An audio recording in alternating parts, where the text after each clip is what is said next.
it up, we gon' break it down. If they build a wall, then we gon' take it down. Build it up, we gon' break it down. And if you build a wall, then we gon' take it down. Hey, yo, what's going down? I'm OD, and this is Slump Sessions, the show that is the culture. We got the one, the only, the body of God. What's going down? Motherfucking Doe Man. What's going down? Man. Yo. It's been a minute. I've been trying to get you in here since we started this thing, man. That shit's crazy. I've been watching you. I just seen you at the Bo Bunny shit. Yeah. Okay, yeah. Yeah, I seen you there. Actually, I had Bo Bundy earlier here. I did his interview. Yeah, cool, man. He was waiting, but you know how shit goes. You know. Yeah. Yeah, Bo Bunny's cool, bro. So I kind of want to start things out with, who is Doe Man? Who is Doe Man? Man, who is Doe Man? Shit, man. Doe Man is a motherfucking. Doe Man's a Mexican American from the south side of H-Town, probably one of the best rapping out of the state. I don't doubt you know that. What I'm saying, the son or brother or homeboy, shit like that. Deeply rooted with soul. You know what I'm saying? So, you know what I mean? Just a man amongst the people. Nothing, you know what I'm saying? Everyday dude. You know what I'm saying? Just took up music.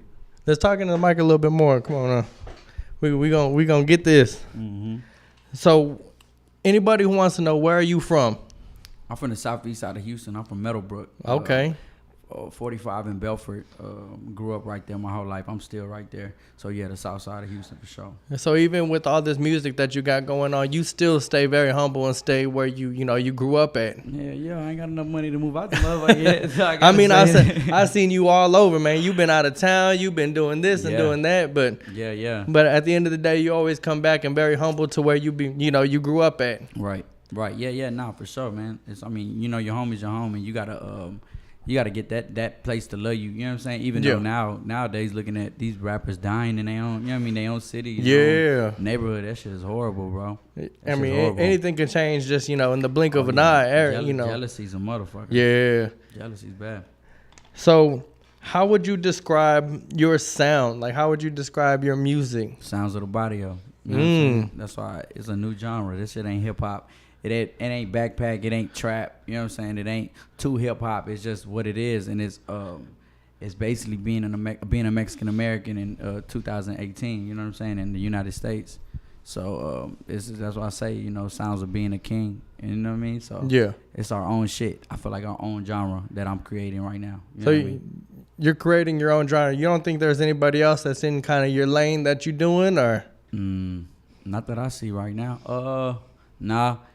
I don't think there's anybody really, like, there's people who I think representing the culture, but they represent it in different ways.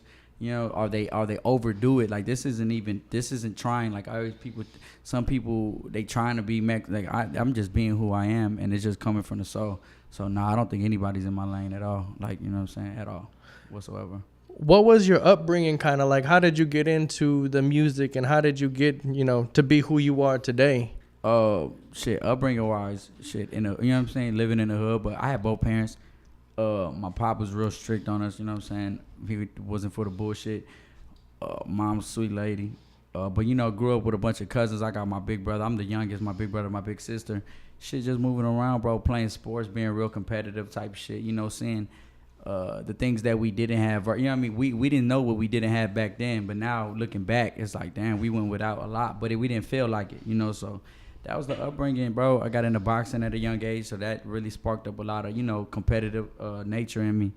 So, shit, yeah, that's how, everything, normal type shit, But it was all from the hood, but it felt like we had everything, though. How did you actually get into, like, rap, like music in general? Not what made you want to rap, but how did you get into hip-hop? Was it just something that you grew up with, or? Yeah, well, my grandpa, he plays nothing but soul music, right, since I was young. All soul music. He probably got like 1,000 records in his crib. He plays them every Friday. So music was already instilled in us. But my pops was on hip hop like crazy. So when I was young, he came up in the era where hip hop was just turning. Rap was new. Rap was a baby. So he was jamming like Slick Rick, Dougie Fresh, and all them. All the old school shit. Yeah. So that's what I came up on. So then after a while, I don't know, like it was my shit. I used to write down lyrics.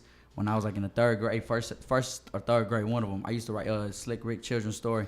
I used to just write the lyrics down, and I used to sell them to kids for $1. You know what I'm saying? And tell them I'll teach them how to rap. Yeah. Type shit. So After that, I was like, man, I don't know. That getting grown up, and then the culture of Houston was popping off so crazy in like '05 with the whole, Mike Jones, Slim, all them were coming through, and it was popping. So everybody was rapping. Everybody wanted to be part of the SUC at that time. So, yeah. That just all became, it all got bunched up in one place.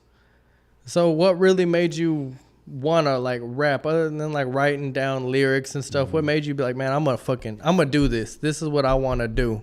Man, when I honestly, bro, it's just like a passion. It was when you have passion for something, you're gonna do it regardless. It wasn't even much of a. At the end of the day, I got in a real bad accident in 2013. I had got hit by a truck running to the Golden Gloves across the street. So after that, that's when I really picked it up. But as far as the passion part of it, I was so passionate about it, bro, and I felt like I had something to say. Not even knowing what the message was gonna be, but just knowing that I had something to say and the shit was coming from the heart. So to get into it, bro, I just love the music. I just love hip hop. You know what I'm saying? Jamming Cole in the morning, going to school, or you know what I mean? Jamming Kendrick, everybody that's great right now, even Drake when he was first coming out. But just falling in love with the music and wanting to speak up on what's going on in our lives. You know what I'm saying? What's going on with people like me and you. So that accident that you had, that's what really stopped you from boxing, or? Well, that was a major part of it. Like, I was on probably the top. I was wilding, though. I was bad at the end of the day. I wasn't bad. I was fighting all the time. And I thought I was just outside of actually, right, yeah. And I thought I was invincible. And I feel like that was God stopping me and telling me, like, slow the fuck down. You got to slow down a little bit. Yeah. So then I took a rap. Well, I tried to go back. And I remember, like, a week after I finally started working out again, I ended up getting in another street fight, and I broke my hand. After I broke my hand, I was like, man, this must be God trying to tell me, like, boxing ain't, you know what I'm saying, this ain't what you're supposed to do. Yeah. So I kind of just left it from there. I never went back to it. What, like, would you rather be boxing right now or doing what you're doing as, as an artist? Do you ever think about what could it have been? Yeah, hell yeah. I think if I think about would have stayed boxing, I would have been fighting for a world championship, because I think it's funny in music. You can go hard as a motherfucker, and anybody can say, that shit was all right. They can hate. When you knocking motherfuckers out, they can't say nothing. You know what I'm saying? Except for, damn, he's knocking everybody the fuck out. Yeah. So it's real opinionated in the game. But yeah, but at the end of the day, this is what I think God chose for me, and this is what the path I chose. So I never look back with regret. I just look back like, damn, that, it was a time of my life that ain't me no more.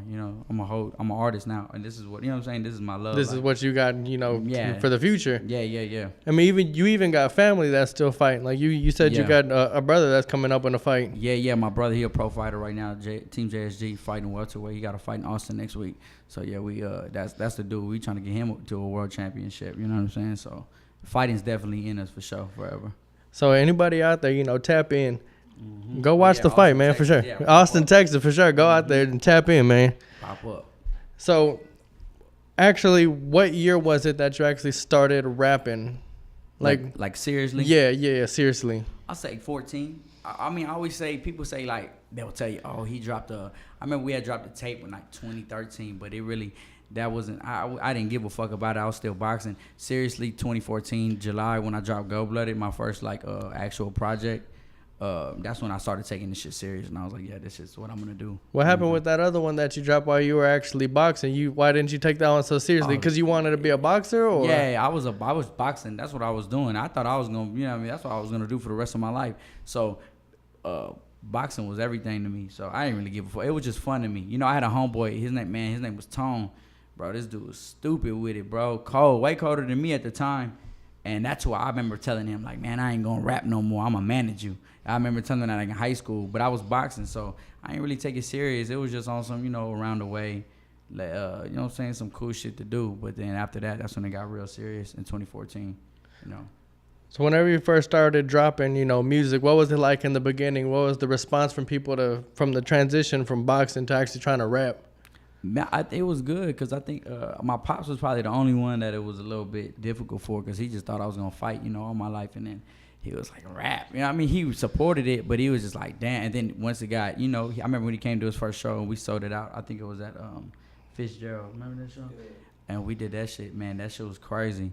And that's when he really got like, oh shit, this is for real. You know what I'm saying? So it was all cool though. I think the people fucked with it because they know it's real. I don't spread fake rap. Like, a lot of these dudes that's rapping now, I don't believe shit they be saying. Like, I don't fuck with them. I don't believe them. You know what I'm saying? Everybody everybody's everything under the sun.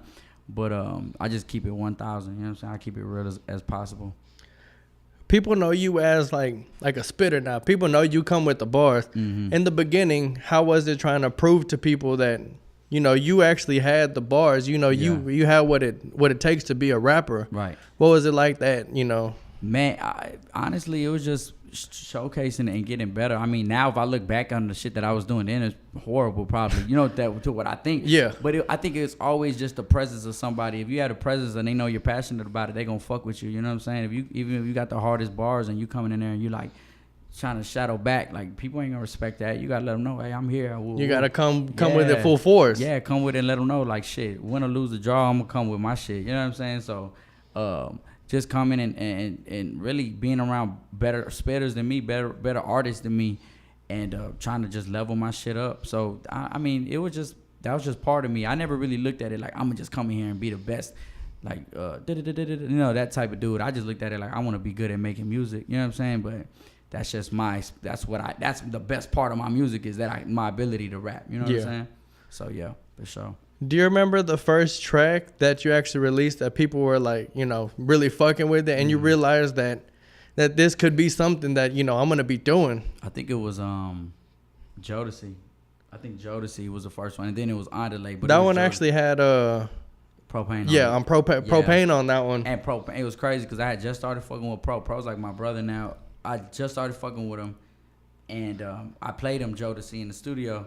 And he was like, man, this is a motherfucking hit, bro. Like, take this to the strip club. And I was like, what the fuck? I thought I was just making music. You thought you were just spitting on it. Yeah, I was like, this shit's hard. It ain't no strip club music. And then he ended up getting on it. And then people just really fucked with it. Hearing people sing the words and shit. Yeah. That's when I was really like, oh, shit, it's possible. You know what I mean? Because I think possibilities is breaking barriers in your own mind. You have to believe in yourself. You know what I'm saying? Full force. Yeah. So, yeah, that was the first record, I think. And the On Delay went crazy. After that, I was like, oh, yeah, it's on now. You know How did you actually link up with Propane? I think I did a show. It's called the Scope Show. It was like one of them. T threw it from SF2. And I did the Scope Show, and his manager was there, Trill, which is the homie now. But I was a fan of Pro through high school. Like, I was like, yo, this dude's cold. And then I think I put out this one song called Inglorious, and it's a real spitter-ass song. And he ended up, like, DMing me. And I hit him. I was trying to buy a verse from him. You remember that? You remember that shit? I was trying to buy a verse. I mean, you were trying to really, Yeah, I was trying to buy that shit. I was like, bro, what's up? How much for a feature or whatever? And then he was like, man, come to the studio. So I went to the studio, and he was like, man, I'm fucking with you. Like, what's your situation? You signed somebody? And ever since then, we ended up just clicking up and, you know what I'm saying, making music. And, you know what I'm saying, besides, outside the music, that's like the homie. You know what I'm saying? That's my boy. Did you ever actually make music under their label or nothing, or no? Nah. We never, I never signed to nobody else except So myself. you still have, like, full independent? Well, yeah, I've signed to DYNA Music Group. You know, my own label. Yeah, so your own label. Yeah, 100% completely, yeah. What is DYNA Music Group? What is that? Like, Deprived Young Now Ambitious. So it started off as just, that's what we had a clique called DYNA in high school. Okay. There was just so many of us. And then it just ended up, it was just only, it's natural. Instead of making up names or trying to make some cool shit up, it was like, okay, let's call it DYNA Music Group. And then we went and got the LLC and all that shit. So, yeah. It's deeper. It's for everybody. It's for everybody that feels like, they was counted out before the game even started. You know what I'm saying? So that's what I represent. So you're the only artist that's signed to it so far? Or do you have plans to expand it to sign different artists? Are you out there looking for new artists or what? Sometimes I catch myself. I be at shows and shit. Like I was at the Bo Bunny joint and I was watching artists and I was like, man, this chick, girl singing, Lily Aviana, she was dope. Yeah, I'm gonna get her on the show too. Yeah, she's dope. She's dope. And I was like, yo, they should do this. You know what I'm saying? Or as far as the show, like, if she did this, you know what I mean? We'll throw some shades on her and da. As far as just painting the artist, for the bigger, the bigger world, you know what I'm saying, outside. But yeah, I want to sign, not right now. I think probably like 2020 will be our first. We're going to start signing producers though. The first producer we trying to sign is named Jay Cardenas. He produced a lot of my recent shit. He hard. So he's out of Denver Harbor. I'm going to sign him for sure like 2019. Damn. So okay. Yeah, I want to sign. I'm just working on producers right now, and after that we'll try to. It got to be somebody that's going to like blow my mind though, as far as artist wise. You know what I'm saying? It got to be better than me. So do you have plans on expanding this to doing shows and doing like festivals, like a Dyna Fest or something? I was thinking about that shit. I was like, man, we need to. You know what I mean? Because I've just put a dope ass act together. A lot of these dudes, I think a lot of people who throw festivals and shit, like especially local shit, they do it like on some money shit. Like they get people to pay. Like I'm not doing nothing. Like I'm getting only dope acts. You know what I'm saying? Only people I fuck with are people that I know is gonna be dope. And no bullshit on the show at all. But yeah, I definitely want to do that. I think that would be dope to do. I mean, in the future, you know what I'm saying? Once my name gets bigger, the brand gets bigger, and then we're gonna do a whole bunch of shit. You know what I'm saying? You were out at South by Southwest these past few years, right? Mm-hmm. What is that like out there? Man, South by is crazy. It started, man. It got kind of like weak in the middle, like 2016. I think it was kind of like whatever. What was your first year out there? I think as far as an official artist, 2015. But before that, you were going out there just as a fan, Man, like watching. Right after my accident, the first place I went walking was South by Southwest, and it was 2013. I wasn't even old enough to get in nowhere. We had fake IDs and shit. Me and Mike, and we was going everywhere, passing out CDs and shit. That was the dopest year that I remember. But now it's dope being an artist. It's just that it's different. Yeah, it's different than being a fan because I'm a fan of hip hop. You know what I'm saying? So. Going and being a fan and soaking up all that shit, like that was the first time I ever seen like Scotty ATL and Big Crit perform. So I'm like, but now it's dope. You know what I'm saying? I love performing, so it's fun. It's a motherfucker. It's crazy though out there now. It's like there's always like on the last few days, there's always some shit going down, shots fired and all kind of. There's a lot of competition out there of people. Mm-hmm. How do you kind of set yourself apart from different artists out there?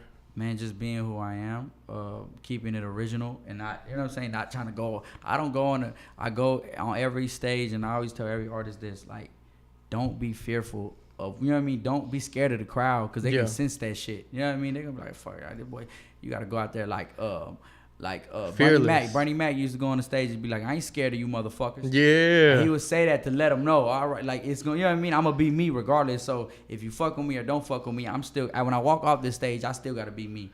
So just setting myself apart at first, of course, like being a Latino artist that don't sound like a typical Latino artist, you know what I'm saying? Really coming with some shit. And you know, stage presence and fucking with the people. I'm not one of these dudes who hide behind a bunch of dudes and put my head down and wear shades and shit. I go out there and I fuck with everybody. What's going on? You know what I'm saying? Like, you know, ain't shit going, you know. You ain't about to go out there and have like 15 people on stage with you. Oh, nah, hell no. Trying to hype you up and really distracts away from, you know, the actual show itself. Yeah, that shit's horrible. We go out there and we just give them our heart every time. You know what I'm saying? Every time we get on the stage, we give them everything. We just hope the people, you know, really listen to the music and see that you are, you know, a dope artist at the end of the day. Appreciate it. Yeah, whether you get on the stage and you kill it and people fuck with you, or you come away with one or two fans, at the end of the day, you gaining a following. Yeah, you win. And you doing what you do. Yeah, and that's what we get. We draw a lot of fans in from our shows. Like when we go on live shows, we gonna make some fans. That's for sure. You know what I'm saying? Like we never walked away from a show. I think it just never made a fan type shit. So you've done, you know, South by Southwest. You've done tours. Mm-hmm. What is a Doe Man show actually like? Whenever you come to a show, what are you trying to bring? Man, I try to bring peace, but they be fighting like a motherfucker in my shows. All the shows, bro. I'm talking about. We just did a headliner in February. We sold it out. It was dope. It was crazy though. Man, it was like shots, it was stabbings, it was crazy. Damn. Yeah, but I don't mean to scare the people stabbed out there? Yeah, 2 people. But, 2 people? Yeah. Not even just one. Just 2 people got stabbed. It's the music that I think attracts it. And I don't want to attract that crowd, honestly. But it's something that, you know, you got people coming out the hood and they want to see a good show. But, you know, I think that, but when it's good, though, people going crazy because I think, like, they genuine. Whenever my fans, like, my real fans, they fuck with me like a brother. Like, you know what I'm saying? They love me. They gonna die for me type shit. So, and I'm gonna die for them. They know it. If somebody came up in there with some crazy shit, I'm gonna ride for all my fans no matter what. So it's deeper than like rap and me being too cool for school shit. Like, it's like, yo, y'all, I fuck with y'all. You know what I'm saying? Y'all believe in something that, you know what I'm saying, that I'm putting out to the world. So, you know, it's all the way love though. But it's always crazy dope though at the shows. Well, I hope whoever got stabbed at that show, I hope they okay now. Hopefully they can watch this video, man. Everybody's straight. Everybody's straight. So I saw you perform. Was it a Wu-Tang show or? Well, on Instagram? Yeah, that was a Wu-Tang show in LA. I want to hear about that. Man, that was because Wu-Tang really, you know, influenced me as a person. Like, I want to hear about what's up with a Wu-Tang show. Oh, them man! I'll tell you one thing though. LA fucks with hip hop. Well, like the whole crowd. I'm talking about super wooed out. Everybody was on some shit. But that was the last minute show. A homie named K. Will. He lives out there in LA. He's like, man, I want to bring you out. And I was like, all right, where is it at? And it was at USC. It ended up being at the Shrine Center or some shit like that. But it was I was like, man, think about a Houston show, Wu-Tang show. I don't think it would be that packed. Yeah. I think it would be like maybe cap 400 or 500 maybe. I mean, I'd be there. I couldn't see a Wu-Tang show. I couldn't see Wu-Tang at Toyota Center. Yeah. You know what I'm saying? So I'm like, it's gonna be a little ass show. Man, we walked through the back, and you look out there. I was like, what the fuck? They had a top, they had a bottom, and I was like, but nah, it was crazy. I went out there and just did my record, No Limit 91, and the crowd really responded when we went acapella. Yeah, appreciate it. That's always like the best performance track. And it was tight, bro. I saw Method Man. That was my first time ever seeing Method perform. It was the full Wu-Tang. Method's a motherfucking beat. Like he's definitely the star of that clique. Like, man, the whole Wu-Tang motherfucking goats out there. They've been doing it for so long. Yeah, nah, it was crazy, bro. Method Man got swole as a motherfucker. I was like, God damn. But yeah, it was he could be out there boxing now. Yeah, straight up. Nah, it was live though, bro. It was crazy, bro. Wu-Tang. It was surreal to see them perform that close up. You know what I'm saying? That was super crazy. You grew up, listening to a lot of actual spitters. What do you think of hip hop nowadays? Like, what is your take on music now? Man, I think it's just a W. I mean, I think it always been. It's the WWE. You know what I'm saying? It's a bunch of motherfuckers running around. Trying to be the best showmanship, trying to put on for something. And I never knock nobody getting a check, but at the end of the day, it's like I always tell everybody, no matter how big or it don't get big, it's about purpose. What's my purpose in this shit is to stand for my people. I'm saying? The way Cole stands for his people. The way Kendrick stands for his people. That's the way I gotta stand for my people. What everybody else is doing, one thing I learned in this shit is like you gotta have blinders. I ain't worried about none of that bullshit over there. I ain't never worried about none of that bullshit over here. I'm worried about myself and what I gotta do. I think it's a bunch of fucking clowns. You know what I'm saying? If that's what you're asking, there's a bunch of bullshit ass clowns in the game, and that ain't about what they talking about, and they misleading these little kids, sending them off in the streets, popping these drugs and popping these guns. And they not doing that shit. Like that little pump drug addicts type shit. These boys that is definitely not what you want to be sending out to, Yeah. And I understand, you're young, you don't give a fuck. But at the end of the day, you really got to understand your influence and the power that you have over these little kids. There's, you know what I'm saying, just 8-year-old little kids out there listening to you, soaking that shit up, thinking that shit's cool. Like when we was growing up, the cool shit was to be on spinners and, you know what I'm saying, have the sneakers and, you know what I'm saying, be on some player shit and have some you know what I'm saying, some chicks around you. Now it's some subs in the truck and, now it's on some whole different, you know what I'm saying. I think artists, need to realize what kind of platform they have and what kind of influence they have on a whole generation. Right. These people coming up, they influence, a whole generation, the people that are going to be, coming up in the future. Right. Yeah. Nah, for sure. They need to be men before they artists. That's the whole thing. A lot of these dudes want to be artists before they men. I'm a man first. You know what I'm saying? I'm a motherfucking before and after this rap shit. I'm gonna be a man. So I'm gonna carry myself as such. You know what I'm saying? Yeah. And be the man that I am. That's what I think a lot of these artists need to do. I mean, you are a spitter. You come with bar for bar. How are you able to keep coming with different bar? How are you able to keep track after track? How are you able to do that? That's just what I mean. I think it's just part of my, my artistry, bro. Part of my just like how some people, they make good hooks, or some people make, swaggy ass songs, or whatever their good thing is. That's what I'm good at, bro. So just in the inspiration, you know what I'm saying? Sometimes I'll be dry. I won't write music for like a week, and then I just heard the JID album, and I was like, I gotta DiCaprio too? Yeah, I gotta get on my shit. He coming. And I'm like, man, I gotta be fucking. I'm not worried about.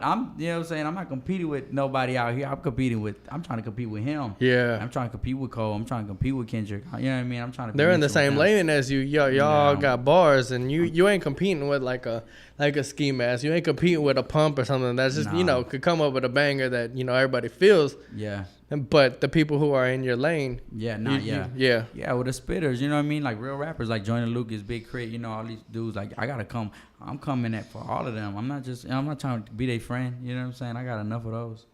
So, yeah, bro, most definitely. So, what do you think of the history of Latino rappers as a whole? You know, you have the Cap G's, you have the SPMs, you have the Mr. Capone's. What do you think of the history of Latino rappers and where you're at now? The history, I think, is they were just trying to. It was hard. I know it must have been harder for them because I don't think it's just the history of Latino rap. You gotta understand that even Common, Nas, they all say this shit. When hip hop started, when it was birthed, it wasn't just black. It was black and Latinos. That, you know what I mean? That's where hip hop started at in the Bronx. Yeah. You know, it was a lot of Puerto Ricans. There was a lot of blacks and Puerto Ricans is what started this shit, and that's what even Fat Joe has said that in an interview. But I think that we've been a part of it. You know, we've been living a similar life. We've been going through a similar struggles. You know, we've been treated, we just never had no voice. Yeah. So for them to come in and they were gonna be judged, and they took all the ridicule off of people like me. So that way they opened the doors for me to come in and say what I gotta say and do what I gotta do without the as much judgment, because it's still gonna be, I'm still being judged. I could walk into a room with people who don't know me and be like, yeah, I'm a hip hop artist. They gonna look at me like, the fuck, you know what I'm saying? But at the end of the day, it's better now than, I'm pretty sure, than what it was when SPM was coming out or when Kid Frost was coming out. Yeah. Or, you know what I mean? But they at the end of the day, they opened the door, they busted it down, and now it's time for like me to take that shit to a next, you know what I mean, the next level. So I think now I want all the Latino rappers to understand that it's bigger than rap. You know what I'm saying? It's, we gotta represent for them people who came through and put their neck on the line for us. Yeah. How do you think you differentiate yourself from somebody who thinks that, you know, that a Latino rapper should sound like a Mr. Capone, should sound like a MC Magic or something? That general sound that people kind of put you in a box as. Yeah. What do you think, you know, what do you want to tell those people? Just close your eyes and open your ears. You know what I'm saying? That's about it. You just gotta. You can't judge. You can't judge nobody at the end of the day. You know, you gotta see their soul and see who they really are. Because at the end of the day, it's hip hop, and hip hop is colorblind. You know what I mean? It's not about, look at Eminem. He's a white dude. He's probably the greatest lyricist of all time. Yeah. You know what I'm saying? So he ain't Vanilla Ice. You know what I'm saying? So there's levels to that shit. Yeah. I'm a whole different kind of monster. You know what I'm saying? So like I don't knock what they did. You know, they made the music that jammed to them. So that's they shit. But this is, you know what I mean? My time is to prove everybody, you know, the fuck wrong. So let these motherfuckers know that I'm coming with it.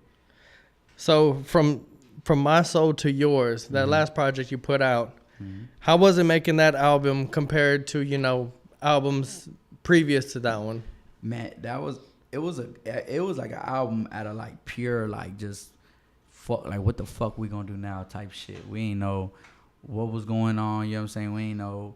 It was no type of budgeting situation. It was like, it was just music. So making that album was it was a struggle, but it was a beautiful struggle. You know what I'm saying? It was a whole lot of real shit spilled into that album. Growing up, maturing, and actually being like going like my brother described it best. He was like, all your other music, it felt like you were asking a question. He's like, now you making a statement with it. You know, you ain't asking nobody no more. And I think that was the beginning of that term of myself, that I'm not asking for this shit. I'm not asking for somebody to applaud me. I'm not asking for a motherfucker to accept me. Like we ain't knocking no more. We gonna knock the motherfucking door down. So that's what we did with From My Soul to Yours. And I think that we made great records on that album. That's like one of that's my favorite album now. You know what I'm saying? Till this day, that one on OBE. But yeah, that was a whole lot of heart and soul in that motherfucker, man. Straight up, that was a good album. So whenever you're putting out the first, you know, few projects, how do you compare that one, you know, mindset wise to this one? How are you able to, you know, somebody who is going to come into your music, how would you tell them to listen to this one compared to the other ones? If you heartbroken or if you going through some shit, listen to Gold Blooded. You know what I'm saying? That's the way, because that's what made that album. OBE, I was on some real fuck shit. I was on some like, I don't care about nothing. I was like 20, 21 maybe. 21, I was part. You know what I'm saying? I was wilding. That's some real like turn shit, but it's also real. It's all real. You can listen to any. I made Stereotypes with track sounds. We made that shit in like a week. That was like one of my favorite shits. It was just super slept on, but that one was one of my favorites. That's just some all everyday music. What do we have after that? Body of God Volume 1, right? That's like some mixtape shit. That's just a bunch of rap. Like if you fucking with some hardcore hip hop, you fuck with that. From My Soul to Yours, is like you been meditating and shit. Go listen to this album. You know what I'm saying? You trying to focus on good energy. Go listen to this album. You know what I'm saying? So Yeah, but all of that shit's hard though. So from my soul to yours, what direction did you kind of have that whenever you were sitting down writing it? What kind of direction did you want to go in with that one? No, we just was making music. Like I never named the project or nothing like that, or think about it until after it's done. After we made at least like 10 records, cause I record like 100 records before every project. I record I don't stop recording, and then we look back, we look at what's dope, what's not. We critique it. But for my soul to yours, it just came together, bro. It like really came together. I was in DJ Marvin's. He has a studio right there off of Wayside. Shout out to him, bro. He was letting me record there, man, for free on some shit. Now he don't no more, but he was then. And we recorded the whole album, and he let me record that album, and I'm grateful for that. It made it a big part of the experience. You know what I'm saying? So yeah, I fuck with that album. How long did it actually take you to get through with this project where you actually had the collection of songs that you wanted to put out? Man, I think like 6 months maybe. I think it was like a 6-month process because we hadn't put out anything since like December, and then I think it took us like a whole nother year. Like I only put out projects like every once a year. Like I'm not like Les puts out a project. You know, he puts out a project like every quarter. I think. Yeah. He's killing it. Yeah, that's his shit. That's his blueprint. Yeah. My blueprint's a little different. I just want people, cause see, Les makes some super jamming ass music where you can pop that bitch in and you can jam. You can cruise with it. Yeah, me is like you gotta sit there and really like take that shit in. You know what I'm saying? So I try to make them really value what I'm saying because I really mean it from the heart. So yeah, it took me like 6 months, like 6-7 months as far as the recording process, and then doing the artwork. Shout out GJ, he's the one who All Seeing Eye. He did the artwork for me. Yeah, that was good. That was just a whole good, like it felt like a real good solid. You know what I'm saying? Basically, it was like a fight. It was a solid training camp for that album. So yeah. So with that one, what can you tell us about the bonus tracks on there? Why weren't they just regular tracks on the actual album? Because they were made like super early. Like I think the High Beast was made. I was rapping. Like that's one of my favorite records to perform. They were a lot different than the whole kind of overall tone of the actual album. I think because it just didn't fit in. They didn't have no special place. Because I like every time I make an album, I want that shit to be like a movie. You know what I'm saying? Yeah. From the beginning to end, you can see that shit get painted, and they just didn't fit in nowhere. Like the 5W was real political, and it was on some real fuck Trump shit. High Beast was just really trying to display lyrical or talent. What else did I have? Ride Out with Kid Evo.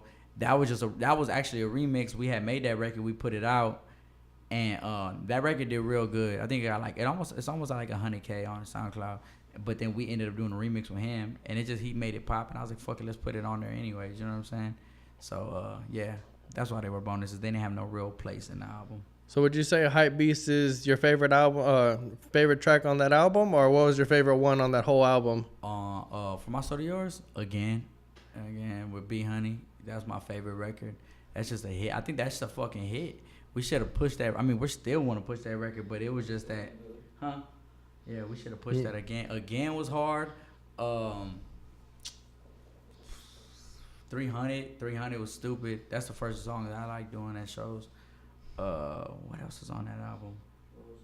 Rose Gold is hard. You got so much music, you don't even remember what's on. That album's a good album. We got a lot of good records, but I think again was just the most solid record as far as a real song, and it was a real song. You know what I mean? It was definitely something that everybody can relate to.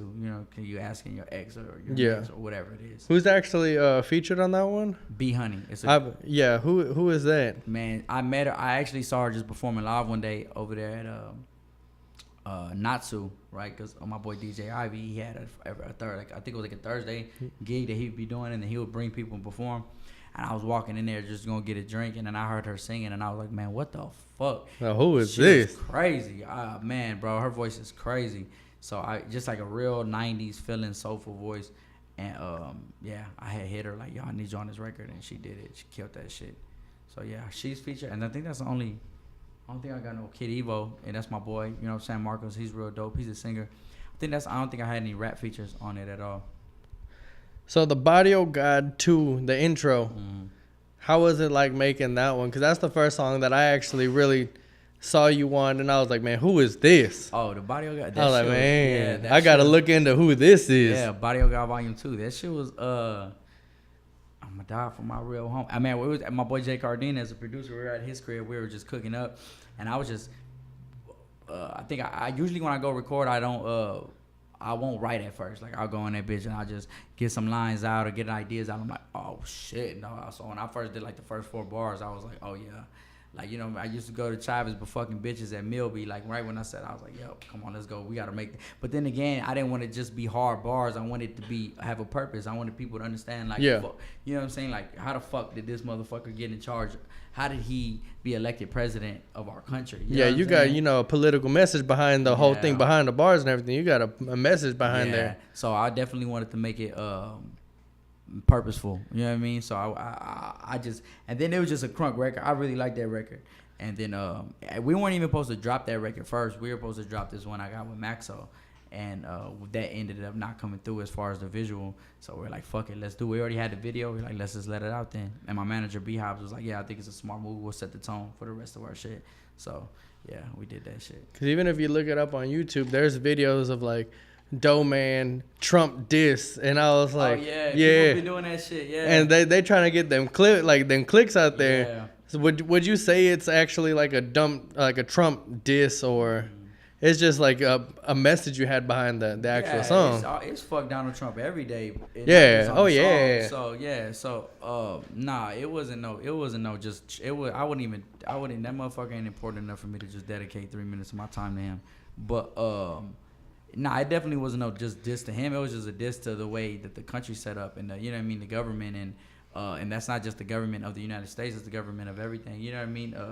What people, judgmental people, you know what I'm saying? It's not even got to be somebody in power. It could be an everyday motherfucker that just is racist or hateful for somebody no who even reason. Supports him. Like fuck them. They got to understand that shit's breeded from, hate is breeded from fear. You know what I'm saying? Because they're scared of us. It's passed down from generation. Yeah, they're scared of us. That's why they hate us, because they're scared. You know, they scared of indigenous people. They scared of black and they scared of brown.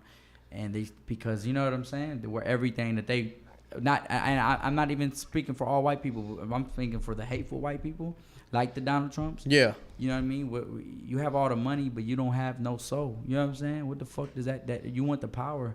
Like, that's all he wants is the power, because he got all the money he needs. It's a power game. Yeah, and bro. At the end of the day, I mean, shit, I think it should be like love one another. Like, I mean, everybody. You got to, bro. Yeah. I don't look at nobody. No, I don't. I've got to a point where I don't even really see color, bro. No. I don't, honestly. And a lot of people say that, but I really don't. You know what I mean? Because I see the good in everybody. Yeah, but a motherfucker, you know what I'm saying? There's a stupid motherfucker in every race. You know what I'm saying? Every color, black, white, brown, yellow. There's always gonna be somebody. Yeah, it's always somebody gonna fuck up the whole shit. So yeah, you know what I'm saying? Yeah, fuck Donald Trump. Yeah, fuck Donald Trump. But with that, you know, the Barrio God 2. What was the response like whenever you put that one out? How was like the fans' response? I know you gained a lot of new fans from that one, just because there was a lot of different outlets pushing it. Yeah. What was the response to that one? It was dope. Everybody was like, "Man, this shit's crazy." Because I think that was and I think it all happened the right way, because that was the best record to put out first, to set the tone and let people know I'm not just trying to make jamming like some shit you could bob your head to, but some shit you gotta listen to. And it displayed. The response was cold from the fans. Fans were fucking with it. New fans, you know, because they saw that somebody standing for something. Yeah, they were fucking with it. The outlets were fucking with it. Rob Markman even got a hold of it. He's the dude over there, Genius. He's super, like, everybody hit me like, yo, this is huge. He ended up just being like, yo, I just found out about this kid. He's dope as fuck. And like, that's huge. Like, he's still fucking with me. You know what I'm saying? He puts. I like watching those Genius videos. Yeah. I hope we be on that motherfucker 2019. Oh yeah, for sure. Yeah, but yeah, it was dope. I mean, the reach that it hit, that people were fucking with it, like the Blame the Label dude, Mike Shahade, like, people were really hitting me like, yo, this shit's fire. So that really meant a lot to me, you know what I'm saying? As far as them key players that's in the game, were like respecting it. So that shit meant a lot. So what can you say about this is, you know, the first track for the new album. Mm-hmm. What can you say about this new album? What kind of direction you taking it in? Do you have any release date for it, or? I ain't got no release date. I know it's coming out early in 2019, but I'm right now I'm in the part where I got so many motherfucking songs that we gotta pick and choose like which. You already got a lot done. I probably got like 150 songs. Damn. So you really just going through kind of listening to them, like what can make this album? What am I going? What's good enough? It got to be like top of the top. Like I told you earlier, I'm trying to compete with the best. So this shit got to be like that shit. You know what I'm saying? Because I feel like this is gonna be. We've done a lot of shit that we've made people fans and especially the southern region. But this I think is gonna be our introduction to the world. So we got to make sure that it's proper. You know what I mean? How long have you been making this one for? All these 50 songs that you got, are they before the last album came out, or are these just from afterwards? After From My Soul to Yours. So probably after From My Soul to Yours. So you really out here just making song after song. Yeah, trying to, bro. Trying to stay in the studio. You know what I'm saying? Some days, some weeks I'll be slacking and like my brother Cyril come in there and tell me like, man, you gotta get back to work, get back on your shit. So then we get back to it.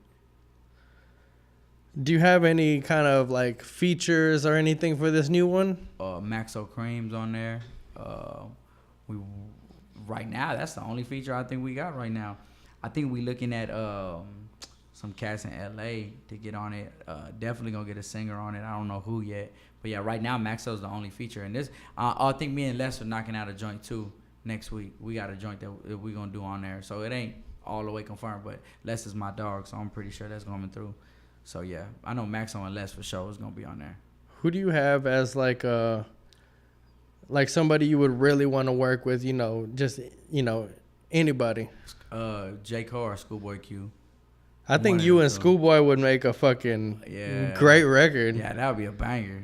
I fuck with Schoolboy. I'd rather make a record with Schoolboy before I make one with Kendrick. Most people would be like bugging at that. But I mean, Schoolboy makes them hits. Like he makes some some jams. Yeah, Schoolboy makes some bangers. So definitely, I want to work with Schoolboy. Like J. Cole is my favorite rapper, but I would rather work with Schoolboy just because I feel like we'd have better. You know what I mean? We'd make a better record. I think either you or like ASAP or some shit. I could see you with like who, Ferg or Rocky? Rocky, I think that would be tight.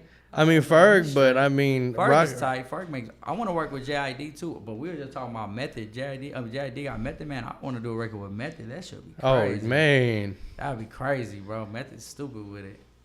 Do you have anybody in Houston that you want to work with, or anybody that you're looking at like that's upcoming, or? No, I don't think so. Not right now, bro. And as far as like want to work with, nah. I mean, everybody I think that I wanted to work with in Houston, I think I pretty much either worked with or had the chance to. Nah, I just want to see, you know what I'm saying, a lot of Houston artists. I want to see all the Houston artists come up right now. So, nah, not really. I like D Flowers. He's that's Maxo. I think he's on Maxo's label. I don't know if it's like on the label or they work together though for sure. So I like D Flowers. Maxo. I basically got put on through Maxo. That he's fire. I heard y'all had I listened to one of the tracks y'all had together. Who's that? Me and Maxo? Yeah. How long ago did that come about? That was Gold Blooded 2014. Okay, so that was a little while back before he actually became the Maxo that he is now. Like, but he was already popping. Yeah, he was popping. Now he just been leveling up every time. That's the way that's the type of company you got to keep. Every time I talk to Maxo, he's some better shit happen. You know what I'm saying? You talk to a lot of these dudes, and I seen Fabulous put that shit out like. A dude who fell off, his favorite holiday is Throwback Thursday. You know what I'm saying? I mean, his favorite day is Throwback Thursday because look at what I was doing now. Yeah, look at what I had going on. Yeah, but he definitely was popping, but he wasn't where he's at now. You know, I salute him on that. His shit is going crazy right now. So yeah, that was a hard record too. Where can people find your music at?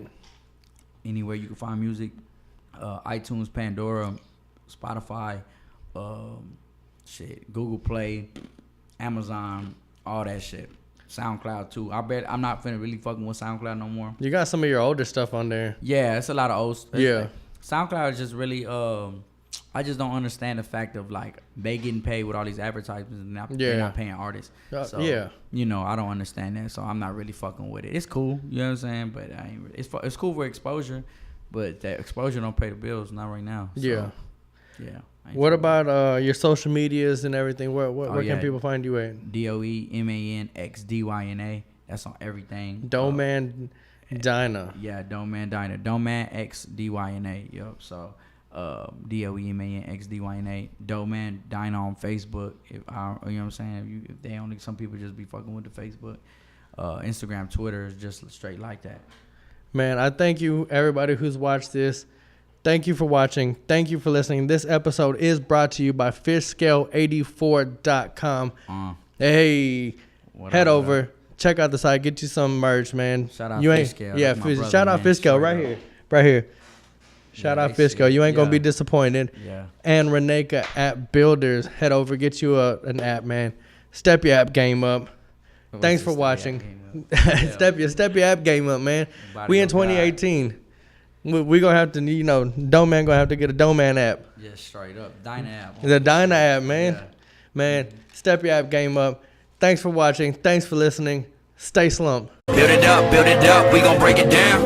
If they build a wall, then we gon' take it down. Build it up, we gon' break it down. And if you build a wall, then we gon' take it down.